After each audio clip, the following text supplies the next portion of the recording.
Greetings and salutations, everyone. I hope everyone is still doing well, and welcome to, depending on wherever you may live or however you choose to read your clock, this early morning, middle of the night bonus upload. Before we jump into it, a couple links. As many of you know, I rely on Patreon, PayPal, channel membership, and the merch to help the channel to continue to grow and go. Links to Patreon, PayPal, and channel membership is in the description below. Merch displayed directly under the video. Also, Dogman Frightening Encounters, Volume 1 through 3, the audiobook versions. They were written and researched by Tom Lyons, narrated and produced by me, Jeff Nadolny. Those audiobooks are available on Audible, Amazon, and iTunes, links to which are also in the description as well. And finally, last but definitely not least, if you'd really like to help support the channel to continue to grow and go, simply subscribe. It does not cost you a cent. Click the like button, takes half a second. If you don't want to miss out on any of the informative uploads I put out daily, click that bell icon, and folks, please leave a comment. Why? Well, because all of these things really do help the channel to continue to grow and go. And folks, they definitely do matter. Now, everyone, I have taken far too much of your time. Let's jump into this early morning or middle of the night bonus upload. Shall we? Today's first encounter, Bowie County, Texas. Late one afternoon in November of 1986, my nephew came down and wanted to go deer hunting at Maud. I grew up hunting at the old Berry farm. I put him in one of the deer stands that my brother and I had put up and went to mine. I told him I would come back by the stand that he would be hunting out of so we could get out of the woods together. That afternoon it was starting to get dark, but still light enough to see. I started back towards the nephew's stand. I started up the creek bottom that ran into the big swamp thicket next to the lake when I smelled something very foul. I could hear something moving in the thicket. At first I thought it might be a deer, but it was far too big to be a deer and sounded more like a man walking in the water. So then I thought it was my nephew, and he had gotten down and started coming to my stand, so I yelled his name. So he knew that I was on my way. This thing started moving away from me and fast. Down the thicket, about 50 to 75 yards, there's this little opening, about 30 feet across. This thing crossed the opening, and I couldn't believe what I was seeing. This creature had to be around 7 feet tall, dark brown fur covering its entire body. It crossed the opening in what seemed to be 5 or 6 steps. I'm not crazy. I know what I saw, and I saw something, and whatever this thing was, it was huge. Today's second encounter, 1989, St. John the Baptist Parish, Louisiana. The same L'Observer article that mentioned the Laplace man's sighting near Roddock in 1983 also makes mention of another Laplace man that had a strange encounter on top of a levee near Bayou Steele. In 1989, this man was alone on top of a levee near Bayou Steele. He was waiting for his brother to meet him to go hunting behind the levee. The man heard a noise. Behind him, he turned around and witnessed 2 large red eyes staring back at him. The man dropped his gun and ran. The details of just seeing the red eyes suggest that this sighting happened in the early morning while it was still dark. The credibility to this sighting is that it ran in the paper. Today's third encounter, Panchetola, Louisiana. In a new subdivision that was still being developed, named Cheryl Meadows, a 12-year-old riding their mini bike along with the cousin, saw a lumbering creature approximately 500 yards away. The creature was black, hairy, and walking upright on 2 legs. The cousins were riding toward the creature when they spotted it walking on the side of the road in their direction. The cousins decided to turn around and go back the direction they came from to avoid a close encounter with this unknown, imposing, bipedal creature. Once turned around, the cousin looked back and observed the creature now walking in the middle of the road at a quicker pace toward the children. The 12-year-old that was operating the mini bike accelerated so hard that their cousin fell off the back. Once the cousin jumped back on and yelled, "Go!" they didn't look back after that. The same 12-year-old child claims about a month after they were the same cousin in the woods that bordered their neighborhood when they spotted a bush along the train track shake. Out of the shaking brush came a large, hairy arm, grabbed a handful of leaves, and went back in. It was late in the evening and getting dark, so they couldn't see into the brush. The two children ran the entire way home, about a quarter of a mile. This sighting took place just north of the Manchac Swamp region, about a quarter of a mile away from Highway 22. The report suggests that these two encounters took place roughly in the same area. A cattle bridge that crossed the Yellow Water River was mentioned as a landmark in the report. Today's fourth encounter, Gregg County, Texas. I never told anybody about what myself and my friend saw hunting after school one day.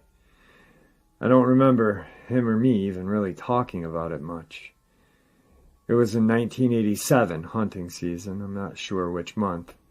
The two of us were walking along a dirt road in the Locker Plant River bottoms. Not sure which of us saw it first, but it definitely caught our attention. We were looking down a right-of-way when this large figure walked out of the trees. It walked along the tree line for several seconds, going back into the trees. At first, we thought it was one hell of a big man, or maybe someone hauling a deer carcass across the shoulders. I remember asking my friend if that guy was wearing a fur coat. We knew that it wasn't a man. The thing was at least 7 feet tall and covered with fur. It seemed to walk like a person. It was too far away to notice any details about the face, hands, or feet. I'm not sure, but I think it noticed us, and that was the reason it never crossed the right-of-way. We knew what we saw, and even with our guns in our hands, we both ran all the way home. Today's fifth encounter, Harrison County, Texas. I have a dog kennel where I raise and sell puppies. Every night when I get up out of bed to go to the bathroom, I look out my window and check on the kennels. My bathroom window looks out over the dog kennels. I don't turn the lights on because doing this would obstruct my view. I thought I was seeing things. There, standing on the other side of the pen, was a 7 to 8 foot hairy creature. The dogs were all in their houses as if cowering, and it was deathly silent. The creature was standing facing the dog pen, at which point he turned to the east and walked about 3 steps, then turned to the north and stood there. That's when I went and got my mother. She as well saw it, but not as clear as I did. It stood there after my mom came, and then it went into the woods. My house is surrounded on 3 sides by woods. It's very secluded. Every night it's here, and we are terrified. It screams often. My children have even heard it. I know I sound like some sort of fruitcake. I don't tell anyone because I feel like people will just think I'm crazy. I'm buying motion lights to see if it will make it go away. This creature is here every night and we hear it scream. I don't know if the neighbors have heard or seen anything. I don't want to be made fun of. Today's sixth encounter, Harrison County, Texas. I was a newlywed at the time and we were at my brother-in-law's place visiting. I'm basically a city boy, but my brother-in-law has grown up in the country out there and knows the area very well. We were out squirrel hunting, and we also went to check on some of his fishing lines. On our way back, we were walking through the woods on what looked like a dirt road. I was feeling very uneasy. I could tell something was not right. We both heard some branches breaking. We heard something hard hit the ground. Right then we saw it. It walked into the clearing about 50 yards in front of us, stopped and looked at us. It had long, brownish hair and was at least 7 to 8 feet tall. The only place I didn't see a lot of hair was its face. I was very curious. I thought it was someone playing a prank or something like that, so we kept walking towards it. It then walked into the woods and was gone. When we got a little closer, the smell was sickening. We took a look around where it had gone into the woods, but we could find nothing but some broken limbs on the trees. A lot of them were broken up high, 7 to 8 feet taller than I was, with my hands over my head. We kept going to the house, and that same feeling that something was not right wouldn't leave. My brother-in-law was as white as a sheet. As we got closer to the house, we smelled that awful smell again. We heard something breathing and some grunts over to the side of us. We saw it again standing between some trees. At that point, I was wicked scared and just took shots at it. I don't know if I hit it, but it let out a scream or a roar that almost made me piss myself. We both took off running for the house, and it was keeping pace with us. It was in thick woods. Then one thing I remember about it was I could hear it breathing. I could hear the branch breaking as it ran. As we got to the edge of my brother-in-law's property, it stayed in the tree line, back where we couldn't see it, but we could still hear it grunting. We got to the house and got all the kids inside and stayed. That night we heard the sound on and off most of the night. Today's seventh encounter. I grew up in the countryside close to Essex, United Kingdom. We lived in a very rural area surrounded by thick woods and fields. Back then, and there was only a small farm down a single-track road. My first encounter with this thing that I can only describe as a beast was in our garden about 11:30, when I was about 13 or 14.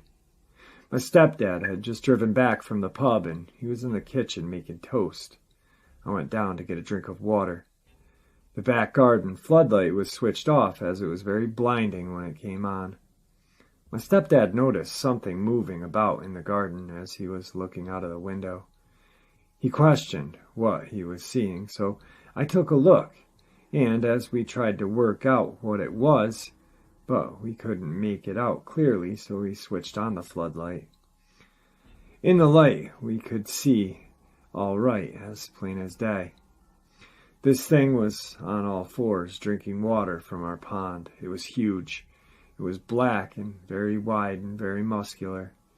It turned and looked towards our house. I'm assuming it couldn't see us, as we were shielded by the blinding light. I've never seen anything like it before. Its face was just like a dog, but it looked much more fierce than any domestic dog, and its features were very strong and defined. This creature was covered in thick black hair from head to toe. My stepdad and I just stood there in shock. It moved away from the pond and then stood up on its back legs and leapt over the end of the tall garden hedge. The hedge was about 10 feet tall, and it had no trouble clearing it. Then the creature was gone. My stepdad turned off the light and told me to get to bed. The next morning he told me that we were never to discuss what we had seen ever again. Whenever I tried to mention the event and what we saw, he just denied it, that it never happened. But that was not the only time I think I was very close to this thing. I was walking my friend home one day a few months later. We were walking across the fields past the farm's old barn. There was a large, broken hole in the side of the barn, and we had to walk close to it to get down the track. It was around lunchtime, so we were walking in broad daylight. As we got closer to the barn, we both noticed this creature edged inside of the barn looking out of the hole at us. We were watching it, trying to make out this thing in the dark, when it moved, and I knew it saw us. We both questioned what it was or what it could be, and we both decided to back off slowly and return the way we had walked. As we did this, the creature moved further backward into the barn. I think it did this to remain hidden. We walked back to my house very quickly, and I never went down there again on my own that I remember. There was one report sent to the police about an unusual animal in the area after something huge ran out in front of a dog walker. The dog walker said it was crossing from one wood to the next. The dogs refused to walk near where the animal was and sat whimpering. The police got castings of some prints from down there, but then it just went hush-hush, never to be mentioned again. So this is my personal experience, and I'm thankful I no longer live in Essex. Tonight's eighth encounter, Harrison County, Texas.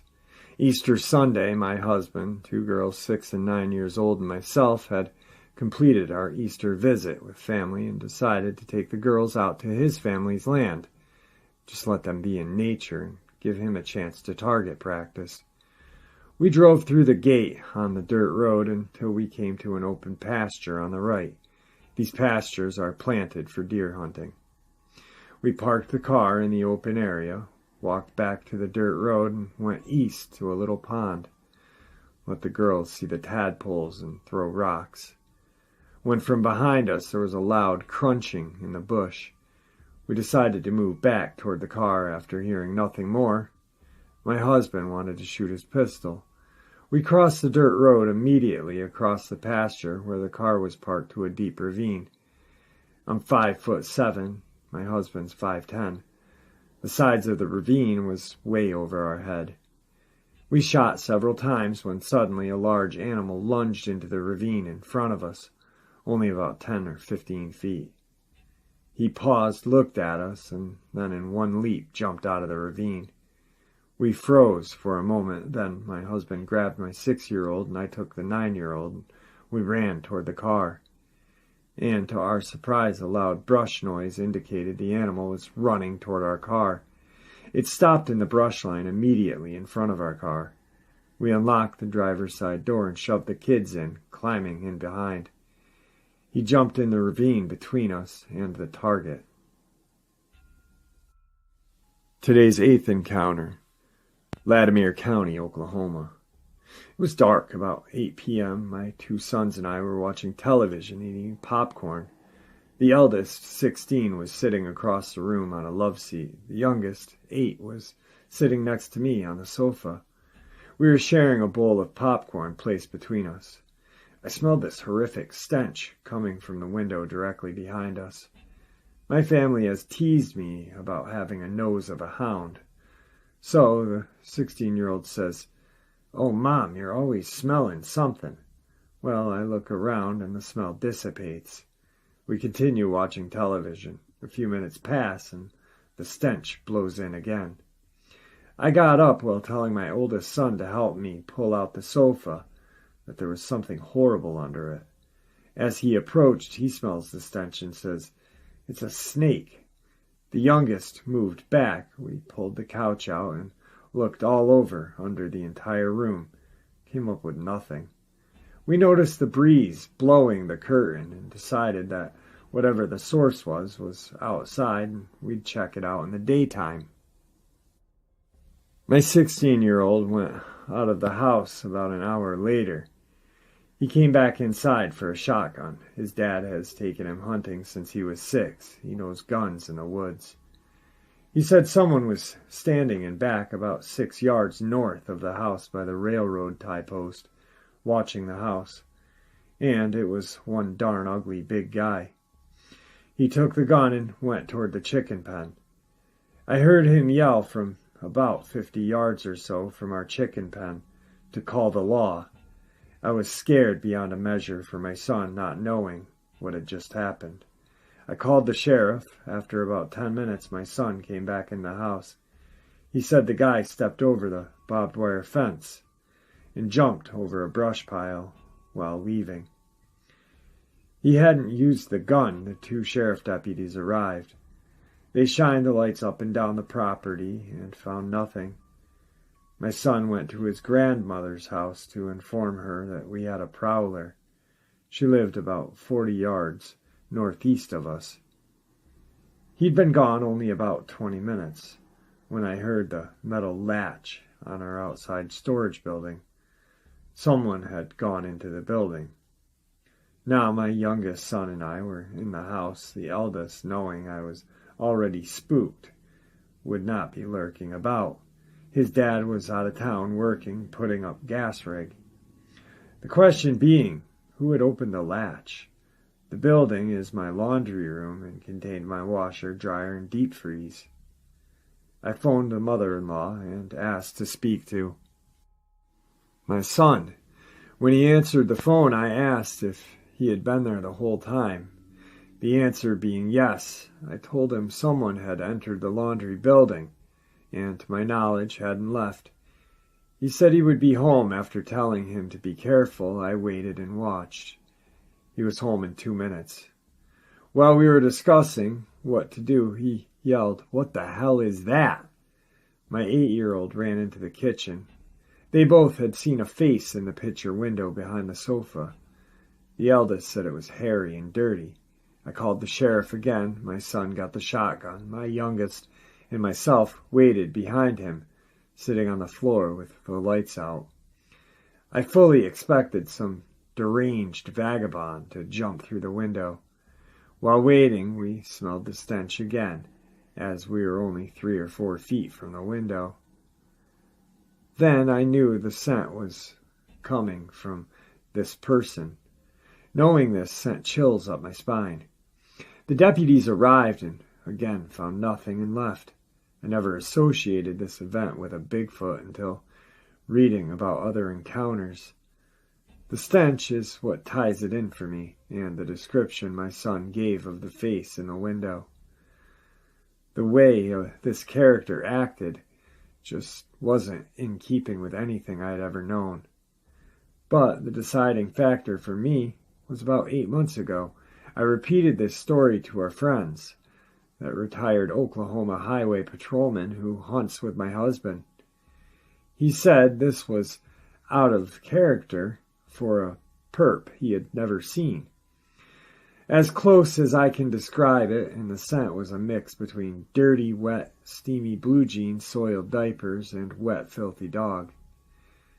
That's why for years I thought we had a deranged or drugged-up tramp lurking about, as my husband had found the signs of someone being in the woods roundabout.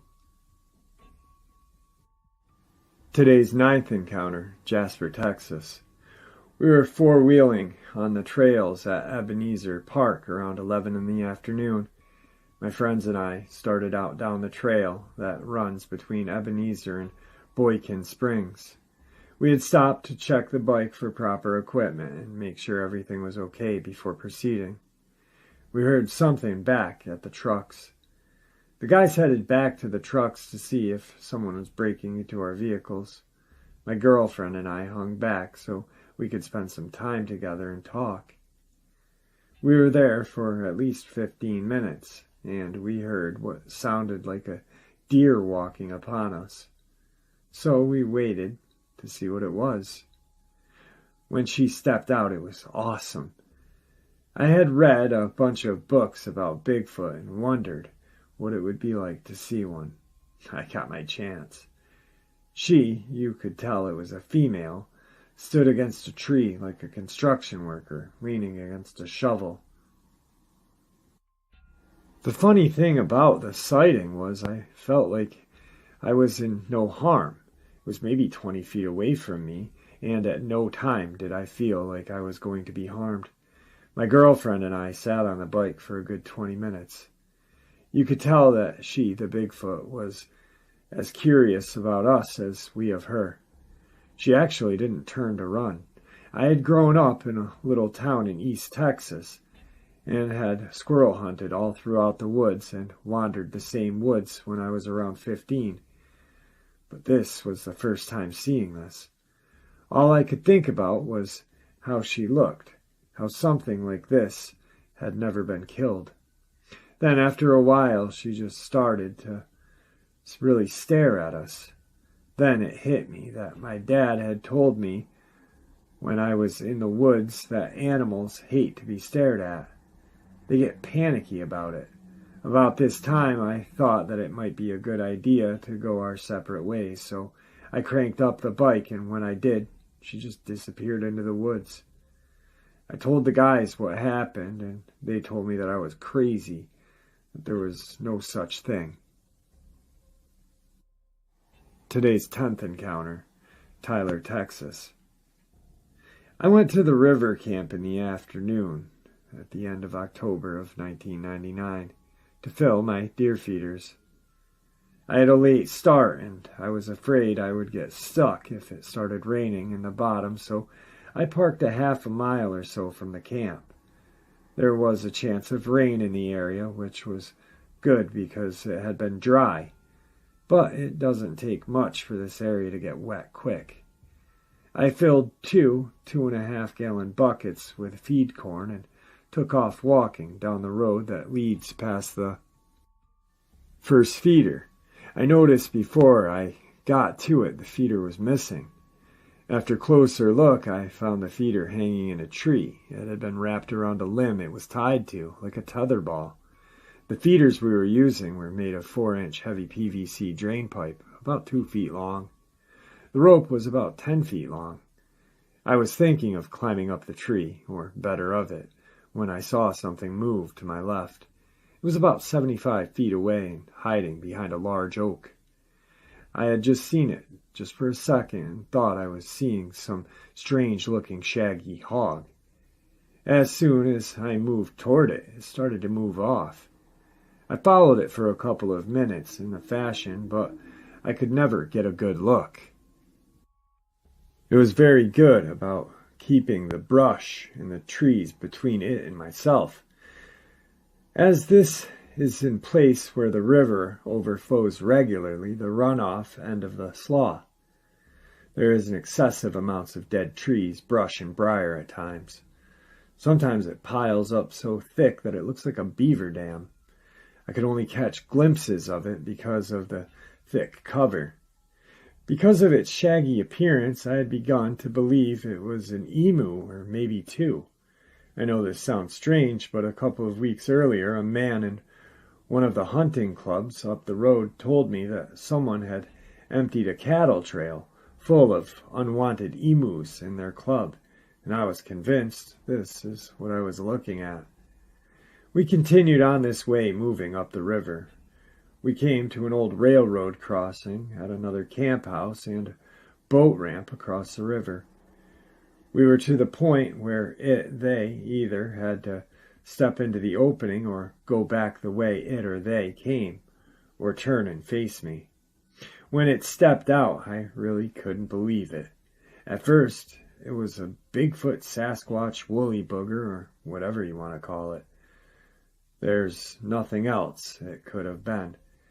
I was 50 feet or less away from it. The left side and back were to me, and I couldn't see its face. It was about 7 feet tall, walking upright and covered in long, shaggy hair. It was longer on the arms, which hung to the knee, and covered its hands. The hair was dark grayish black and reminded me of old hay rolls that had been left out in the pasture uncovered. It had huge, wide shoulders, and the head just sort of blended into them. I didn't see the feet. I would estimate its weight to be 300 pounds. Although it was large, I would describe it as lanky. As it moved over the bank, paused, and moved down the river out of sight. I noticed the hair on its rear end was thinner, and I could see its butt. It was black, and I could see its muscles working. The sighting lasted about 10 seconds. By then, my hands were shaking from the adrenaline rush I was having.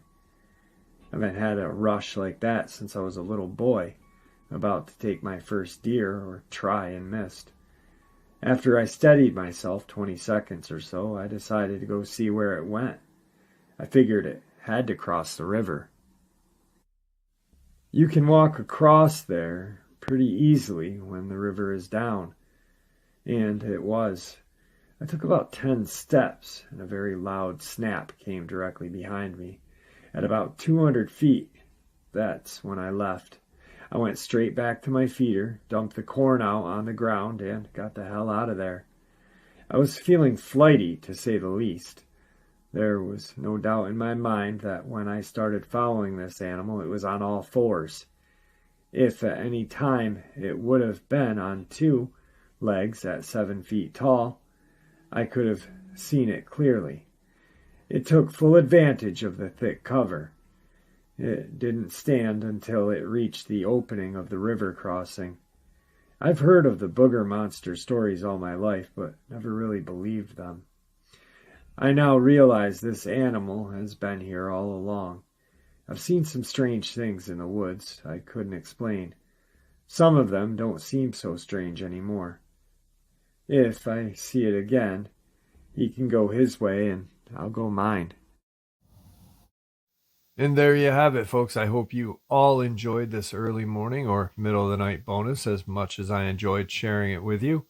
I'd like to thank you all for supporting the channel. After all, it is your support that keeps this channel growing and going, and what gives us all a place and a chance to share our experiences and theories judgment-free, just simply treated with the respect that we all deserve. Please stay safe, happy, healthy, and ever vigilant, keeping an eye on our children, pets, family, and friends. These creatures are real. They are out there and dangerous. Share this information with those you love and care about, and it may just help save their lives someday. Until next time, never stop asking questions, never stop searching for the truth, and God bless.